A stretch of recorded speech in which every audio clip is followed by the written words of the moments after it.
भद्रकरे विभिन्न दल पक्षरु प्रार्थीपत्र दाखल 2024 साधारण निर्वाचन पई भद्रक जिले में तृतीय दिन सुधा विभिन्न दलरू मोट 9 जन प्रार्थी सेमानंकर प्रार्थीपत्र दाखल करिसेंती। 5टी विधानसभा क्षेत्र पई मोट 8 जन एवं लोकसभा पई जने प्रार्थीपत्र दाखल करिसेंती। गत 7 तारिख ठारू प्रार्थीपत्र दाखल आरंभ होईछि। प्रथम दिन में केही प्रार्थीपत्र दाखल करिनथिबा बेले द्वितीय दिन में भद्रक विधानसभा क्षेत्र में बीजेडीर विधानसभा प्रार्थी प्रफुल्ल सामल प्रार्थीपत्र दाखल करथिले।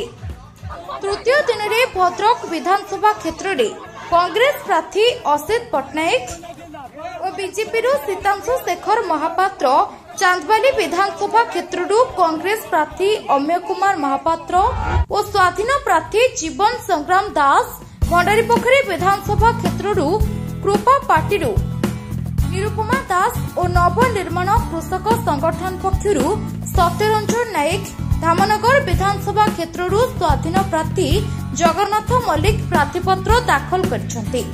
सेहिपरि तृतीय दिन में भद्रक लोकसभा पई कौनसी प्रमुख दलरू प्रार्थीपत्र दाखल करिनथिबा बेले बीएमसी रु अर्जुन चरण मल्लिक निजर प्रार्थीपत्र भद्रक जिलापालक निकट में दाखल करिसेंती। आज 10 तारिख भद्रक जिलार 3 प्रमुख दल बीजेडी, बीजेपी और कांग्रेस दलर हेविलोड नेता प्रार्थीपत्र दाखल करिसेंती बोली जणा पड़िछि।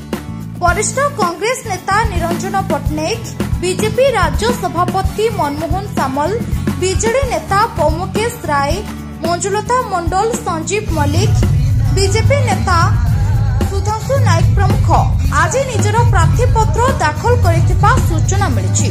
भद्रकରୁ रमेश चंद्र पति रिपोर्ट संभव।